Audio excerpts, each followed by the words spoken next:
Hey everyone, welcome back to the Chilling English Podcast. I'm Brian. And I'm Alice. Thanks for tuning in today. We've got a beautiful topic that might really speak to your heart, especially if you enjoy a little peace and quiet. Yes. So let me ask you something. Have you ever felt completely happy just being alone? Like reading a book, going for a solo walk, or just sitting in your room with your own thoughts? If you're nodding your head right now, you might just be an introvert. And guess what? That's something to celebrate, not change. Exactly. Today's topic is Alone but Not Lonely, the Introvert's Life. We're going to explore what it really means to be an introvert and why being alone doesn't always mean being lonely. That's right. There are so many myths out there about introverts. Some people think introverts are shy, antisocial, or even sad all the time. But we're here to say, nope, that's not the full story. Far from it. Being an introvert often means being thoughtful, creative, and independent. And in today's episode, we'll break down the common misunderstandings, share real-life stories, and give some helpful advice, whether you're an introvert or you love someone who is. Plus, later in the show, we've got our fun vocabulary time section, where we'll teach you some useful words and phrases from today's episode. So get comfortable, maybe grab a cup of tea or coffee, and let's dive into the quiet power of introverts. Because alone doesn't mean lonely.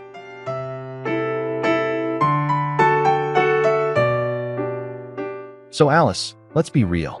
When someone says, I'm an introvert, what's the first thing people usually think? Oh, you must be shy. That's probably the number one response. But being introverted doesn't automatically mean you're shy or afraid to speak. Exactly. Let's clear this up. Shyness is about fear, like fear of judgment or social situations. But introversion is more about where your energy comes from. Right. Introverts recharge by spending time alone. That's all. They might love deep conversations, close friendships, or even giving a speech, but they still need quiet time to reset. Let's bust a few more myths. Myth number 2. Introverts don't like people. Totally false. Introverts often love people, but not in huge, noisy groups. They prefer meaningful, one-on-one conversations over loud parties or big crowds. Yep. You'll often find an introvert talking deeply with one person in the corner while everyone else is dancing or shouting over music. And they're perfectly happy doing that. Here's another myth. Introverts can't be good leaders. That one really annoys me. Me too. Actually, some of the greatest leaders in history were introverts, like Barack Obama, Bill Gates, or even Albert Einstein. These people weren't loud, but they were focused, reflective, and calm under pressure. Introverts often lead with thoughtfulness. They listen before they speak, and they think before they act. That's powerful leadership. Okay, one last myth for now. Introverts are always lonely. I mean, we literally named this episode Alone but Not Lonely to challenge that idea. Exactly. Being alone is a choice for many introverts. It's how they reset, think, create, and find peace. Loneliness is feeling disconnected, but being alone, when it's intentional, can actually feel wonderful. Totally. I often go for long walks by myself, and that's when my mind feels clearest. I'm not sad. I'm just recharging. For me, writing in a journal or reading a book alone feels like self-care. It's not loneliness, it's comfort. So if you're an introvert, or you just like your own space sometimes, there's nothing wrong with that. In fact, it might be one of your biggest strengths. Coming up next, we'll dig deeper into that idea, what it really means to enjoy your own company, and why solitude can be something truly beautiful.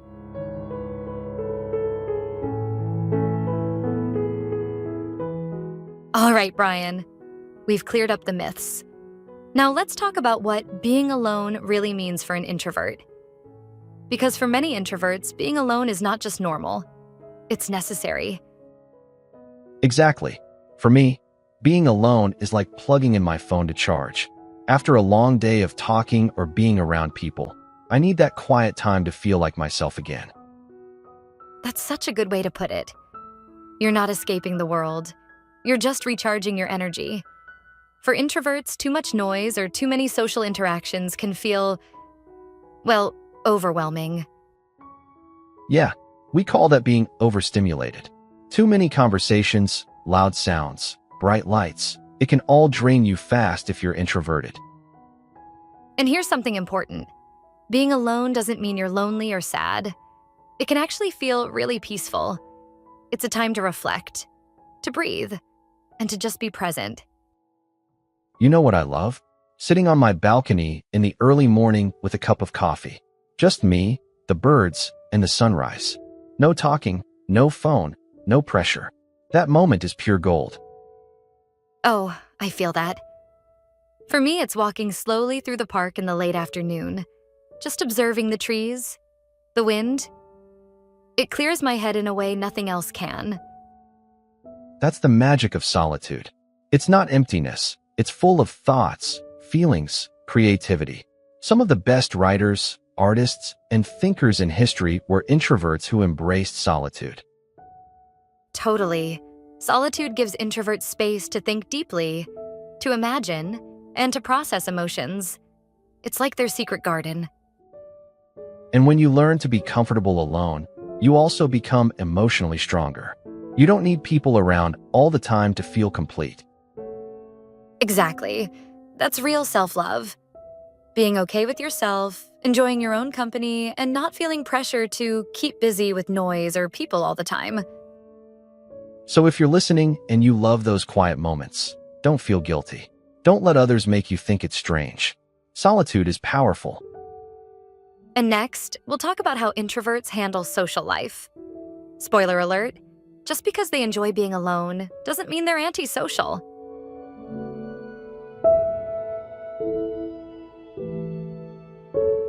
So, Alice, here's something people often get wrong. Just because someone is introverted doesn't mean they don't like people. Exactly. Introverts do like socializing, just in a different way. While extroverts may love big parties and crowded events, introverts usually prefer small groups or one-on-one conversations. That's true for me. I can enjoy a gathering, but after an hour or two, I feel tired. I need to go home and just sit in silence to recover. Same here. It's like introverts have a social battery, and once it runs out, they're done for the day. Yeah, and if you push through after that battery is empty, you start feeling anxious or drained. It's not fun. That's why introverts often choose their social activities carefully. They say yes to things that really matter and skip the ones that just feel like noise. And they usually prefer deeper conversations, right? Small talk like, hey, how's the weather? Isn't very exciting for most introverts. Definitely not. Introverts like to talk about ideas, passions, dreams, books, emotions, things that matter. That's what makes them feel connected. So how do introverts survive in a world that often feels loud and social? Good question. I think it's about balance. Introverts learn to set healthy boundaries, like leaving a party early or saying no to too many plans in 1 week. Yes, and taking breaks during social events can help too. Even stepping outside for 5 minutes to breathe in quiet can make a big difference. Another tip. Introverts can plan recovery time after social events. Like if you go out Saturday night, maybe keep Sunday morning free to recharge. I do that all the time. And you know what? It actually helps me enjoy the social events more because I know I'll have time to rest afterward. So true. And here's a message for extrovert friends or family. Don't take it personally if your introverted loved one needs space. It's not about you. It's about their energy. That's such an important point. Giving them space doesn't push them away. It actually brings them closer because they feel respected and understood. Coming up next, we'll talk about how to love and support the introverts in your life and celebrate the beautiful way they experience the world. So don't go anywhere. We've got some heartwarming tips coming right after this.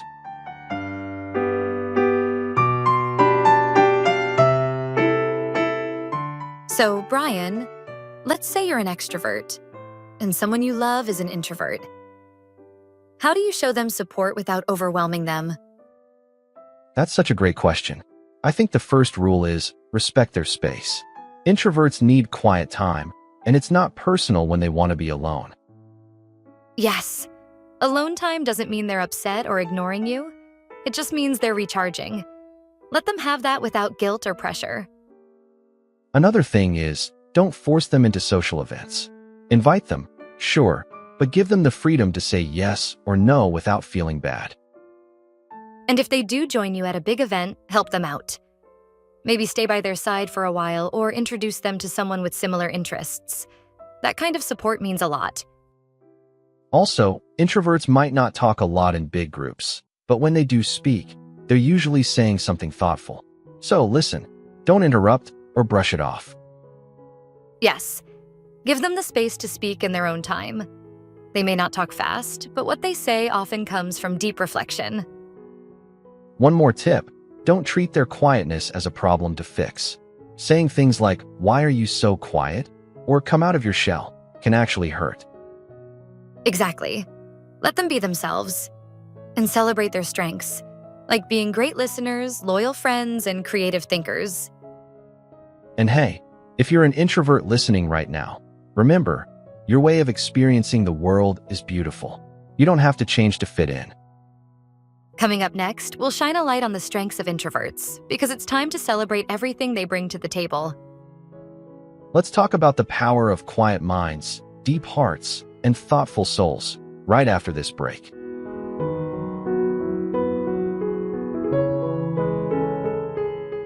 All right, it's time for some love and respect for our introverts out there. Because honestly, the world needs you. So true. Introverts may not always speak the loudest, but when they do speak, it often comes from a place of deep thought, empathy, and meaning.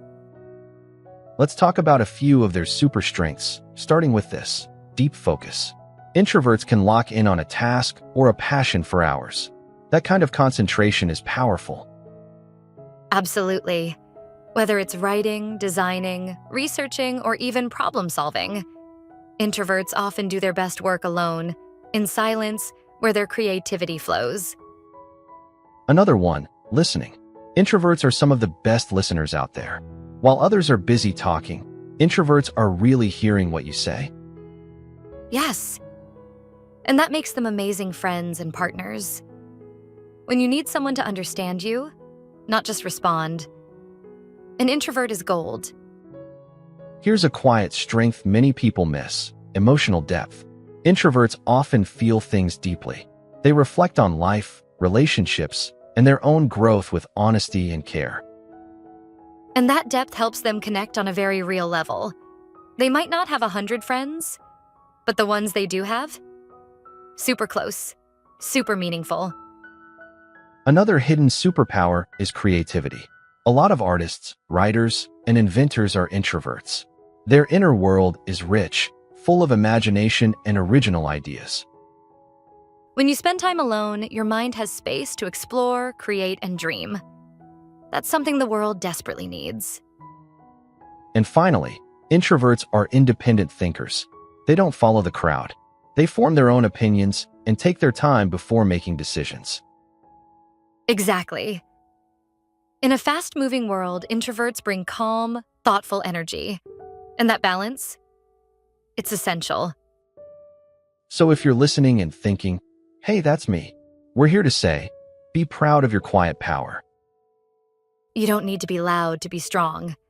You don't need to be everywhere to make an impact. Just by being you, you bring something special to the world. Coming up next, it's that time again, vocabulary time. We'll go over some useful words and phrases from today's episode to help you grow your English vocabulary. So don't go anywhere. You're doing great, and your English and your confidence are growing every day.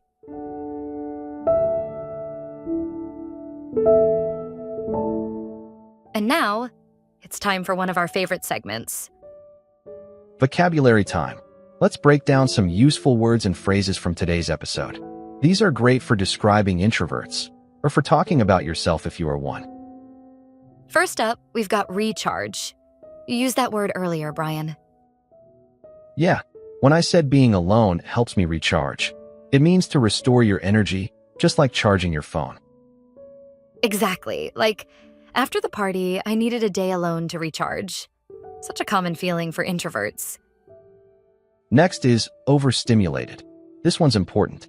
It means there's just too much happening, too loud, too crowded, too fast. Right. For example, I got overstimulated at the mall. I had to step outside to calm down. I think a lot of introverts can relate to that. Sometimes the world just feels too noisy. Which brings us to one of my favorite words, solitude. It's not loneliness. It's peaceful alone time that you choose. Yes, like, she enjoys the solitude of early mornings. It's when you actually feel calm and happy being alone. Then we mentioned this fun one, social battery. That's a casual way of saying how much energy you have for social interaction. Mine drains pretty quickly at big parties. You might hear someone say, "My social battery's dead. I need a night in." Totally relatable. Now, let's talk about emotional depth. That's when someone feels things deeply, right? Yep, introverts often have strong inner emotions and spend time thinking about them. Like, he may be quiet, but he has a lot of emotional depth. And finally, independent thinker. An introvert superpower. Someone who doesn't just follow the crowd, they make their own choices. Example, she's an independent thinker who isn't afraid to speak her mind. Love that energy. Me too. And guess what? We've put all of today's vocabulary in a free downloadable PDF with examples and extra practice. So make sure to check the link in the description below. And coming up next, we're wrapping up with some final thoughts and a little motivation to celebrate the introvert in all of us.